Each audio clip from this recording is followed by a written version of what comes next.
mengikuti video tutorial ini ya.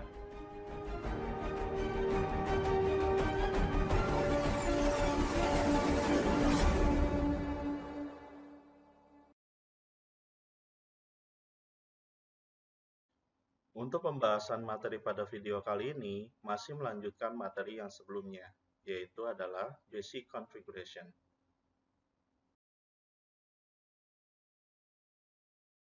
Di mana pada pertemuan kali ini, kita akan membahas tentang bagaimana caranya untuk menerapkan keamanan pada switch atau router kita dengan menggunakan password. Selain itu juga, kita akan melakukan konfigurasi switch atau router agar dapat diremote melalui sebuah jaringan network. Sebuah perangkat memang selayaknya memiliki sebuah mekanisme pengamanan yang digunakan untuk melindungi perangkat dari orang-orang yang memang tidak diperkenankan untuk mengakses perangkat tersebut. Seperti yang kita ketahui bahwa setiap perangkat Cisco, baik itu switch ataupun router, tidak dilengkapi dengan password ketika pertama kali diakses. Untuk itulah, sebelum perangkat dipasang ke dalam jaringan di sebuah perusahaan, ada baiknya kita melakukan penerapan keamanan berupa password pada perangkat tersebut. Penerapan pengamanan yang ada pada router ataupun switch pada Cisco dapat dilakukan dengan menggunakan username dan password pada saat mengakses perangkat tersebut menggunakan kabel konsol.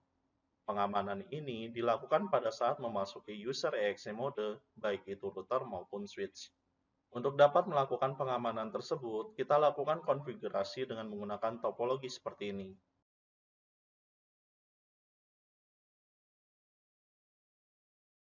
Untuk melakukan konfigurasi pada router, ada baiknya kita melakukan konfigurasi hostname, banner MOTD, serta IP address pada interface gigabit 0/0 untuk membiasakan kita dalam melakukan konfigurasi pertama kali pada perangkat tersebut.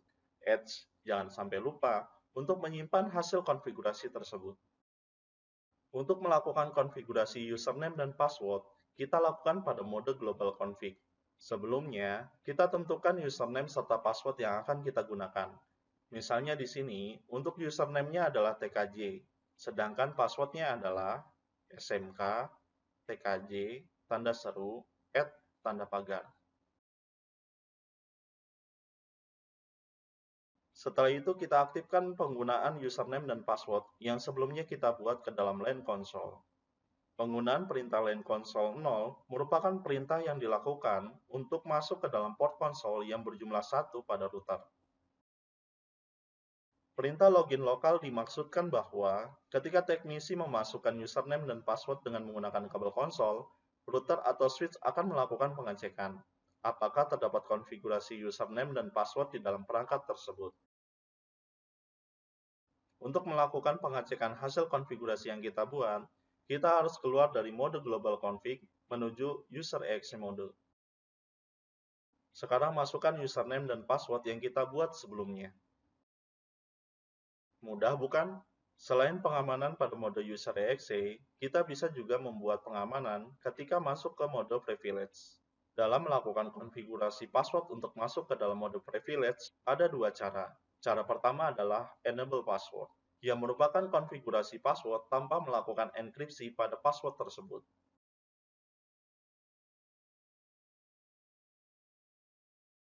Untuk melakukan percobaan dari hasil konfigurasi ini, kita keluar dari mode privilege EXE ke mode user EXE.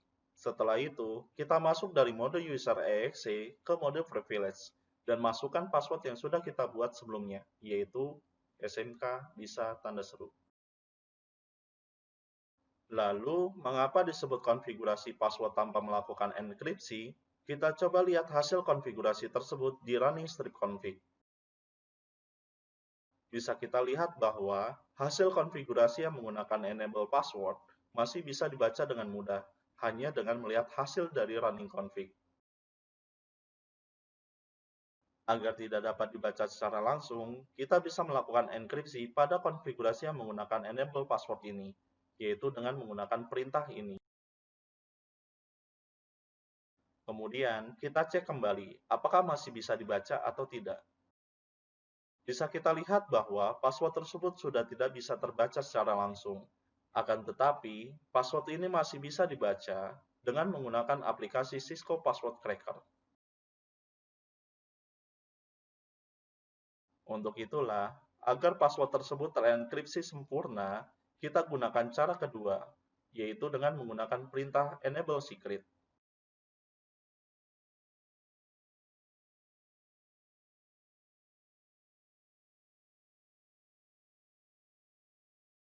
Masukkan password yang sebelumnya menggunakan perintah enable secret.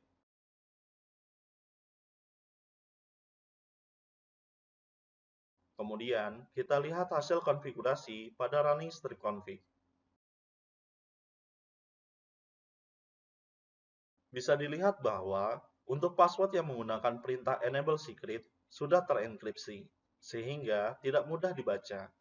Berbeda dengan yang menggunakan enable password. Lalu, bagaimana jika kita melakukan konfigurasi enable secret terdahulu, baru kemudian menggunakan enable password?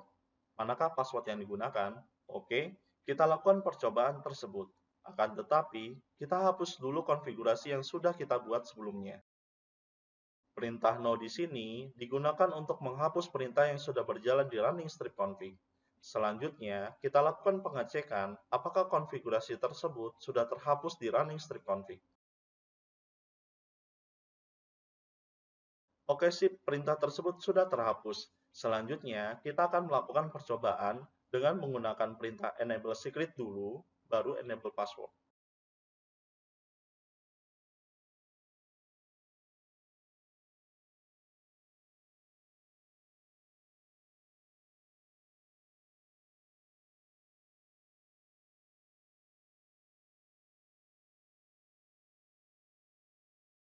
Oke, pertama kita masukkan password yang menggunakan enable password, yaitu SMK bisa tanda seru. Nah, di sini password yang menggunakan enable password tidak bisa masuk. Kita lanjutkan lagi dengan menggunakan password enable secret, yaitu SMK TKJ bisa tanda seru tanda pagar. Oke, bisa. Kenapa ya bisa seperti itu? Nah, hal ini dikarenakan iOS akan memilih password yang menggunakan enkripsi karena keamanannya. Terus, bagaimana caranya melakukan konfigurasi password pada switch? Caranya sama saja, seperti melakukan konfigurasi password pada router. Perlu diperhatikan bahwa ketika kita melakukan konfigurasi password, usahakan untuk menggunakan simbol, angka, dan huruf. Hal ini dikarenakan dengan melakukan kombinasi tersebut, para pencuri password tidak mudah menebak password tersebut, walaupun menggunakan aplikasi brute force atau dictionary attack. Yap, itulah konfigurasi manajemen password yang ada pada router maupun switch. Lalu, bagaimana jika kita memiliki puluhan switch atau router dengan letak yang berbeda-beda? Tidak mungkin kan kita melakukan konfigurasi dengan menggunakan kabel konsol? Untuk itulah, kita perlu adanya manajemen remote, baik itu switch maupun router, di dalam sebuah jaringan dengan letak yang berbeda-beda. Ada dua cara dalam melakukan remote perangkat Cisco di dalam jaringan, yaitu pertama, menggunakan telnet. Telnet merupakan singkatan dari Telecommunication Network Protocol, yang memungkinkan untuk melakukan remote terhadap suatu device menggunakan jaringan dengan komunikasi dua arah. Akan tetapi, komunikasi yang dilakukan masih berbasis teks, sehingga akan mudah dilakukan penyadapan terhadap paket-paket yang lewat di dalam jaringan, dan akhirnya tidak efektif lagi digunakan untuk melakukan remote. Akan tetapi, karena tujuan kita adalah untuk melakukan pembelajaran, maka kita akan mencoba untuk melakukan konfigurasi telnet. Pertama, kita rubah dulu topologi yang ada dengan menambahkan switch dan PC di dalam topologi tersebut. PC yang ditambahkan tersebut merupakan PC yang bertindak sebagai admin yang akan digunakan untuk melakukan remote terhadap router. Jika sudah, hubungkan antara router, switch, dan PC admin menggunakan kabel straight.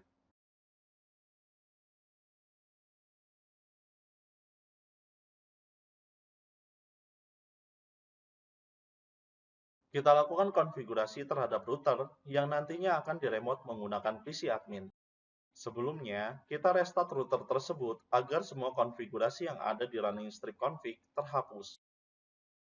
Di sini akan ada peringatan bahwa apakah kita akan menyimpan hasil konfigurasi yang telah dilakukan sebelumnya. Karena kita ingin hasil konfigurasi yang ada di running script config terhapus dan hanya menggunakan yang ada di startup config, maka kita ketik no saja.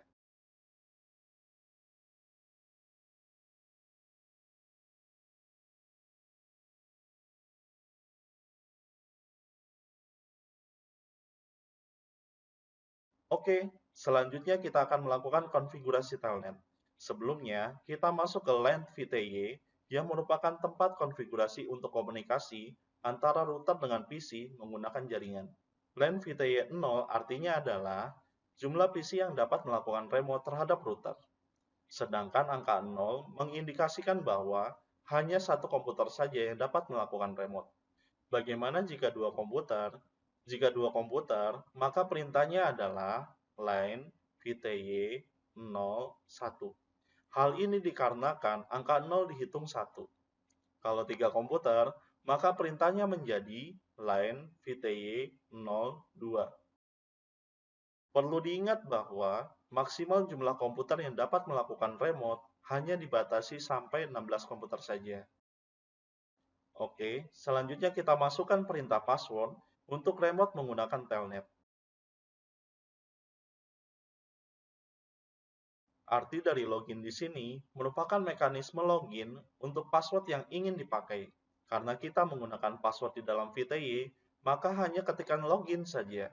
Tetapi, jika kita menggunakan login yang ada di konfigurasi global config, seperti username password, maka kita menggunakan login lokal.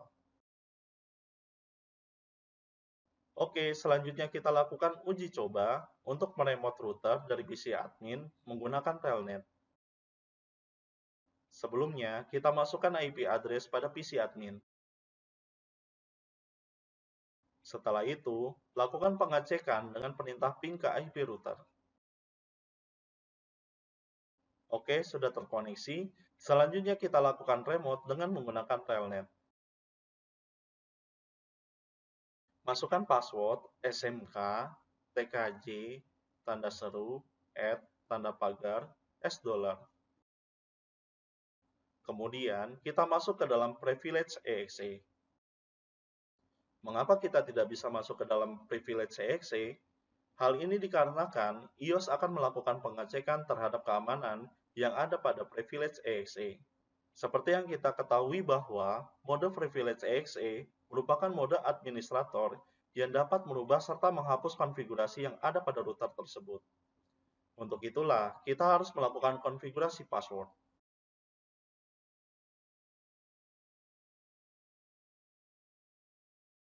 Oke, selanjutnya kita coba masuk kembali.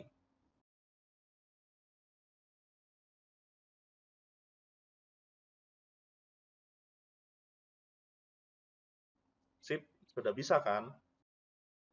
Selanjutnya, kita tambahkan satu PC untuk pembuktian bahwa router hanya bisa diremote oleh satu PC saja.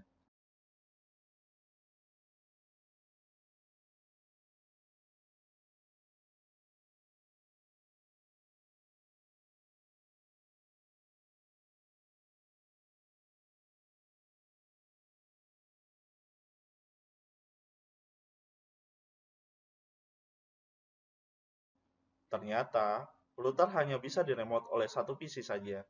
Lalu, bagaimana biar PC yang ditambahkan dapat melakukan remote? Untuk konfigurasinya, kita restart dulu router tersebut agar kembali ke settingan startup config.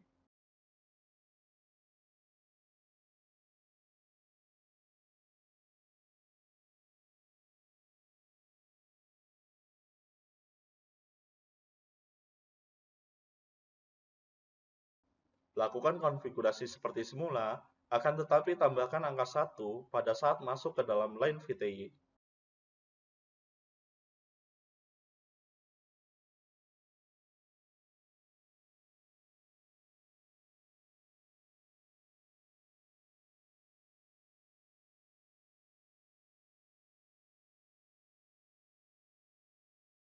Oke, kita lakukan percobaan remote lagi seperti sebelumnya.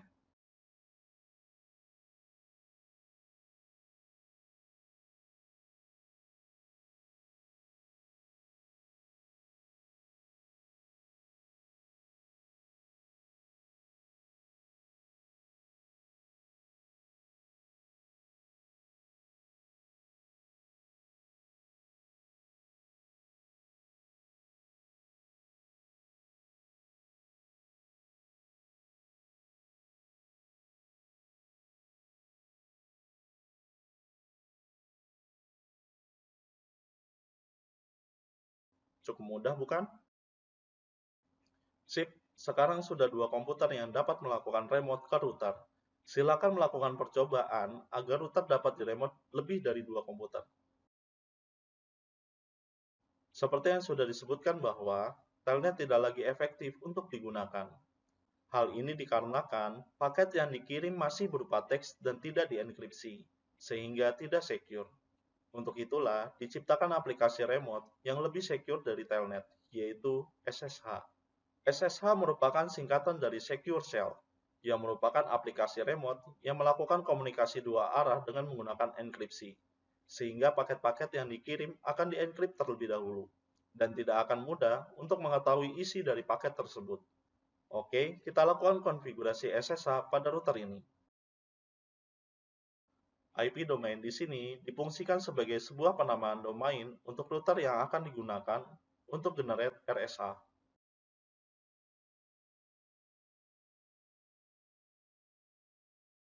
Generate RSA difungsikan untuk membuat enkripsi password yang nantinya akan digunakan untuk komunikasi antara router dengan PC admin yang menggunakan SSH. Di sini, kita akan diminta memasukkan jumlah modulus yang digunakan untuk melakukan enkripsi terhadap password pada SSH. Di sini kita masukkan 1024. Mengapa menggunakan 1024? Hal ini dikarenakan kita menggunakan SSH version 2, di mana versi ini akan meminta generate key RSA sebanyak 1024 bit untuk mengaktifkannya. Kemudian, kita buat untuk tipe login dari SSH tersebut. Karena default remote-nya adalah telnet, maka kita harus rubah transport input-nya menjadi SSH.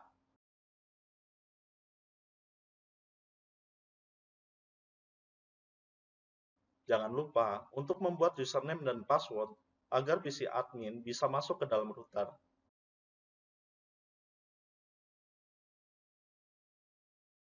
Selanjutnya, kita lakukan percobaan dengan melakukan remote router menggunakan PC admin.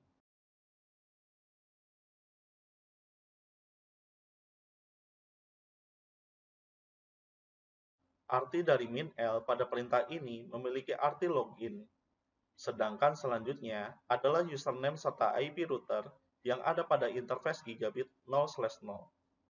Kemudian, masukkan password yang kita buat sebelumnya.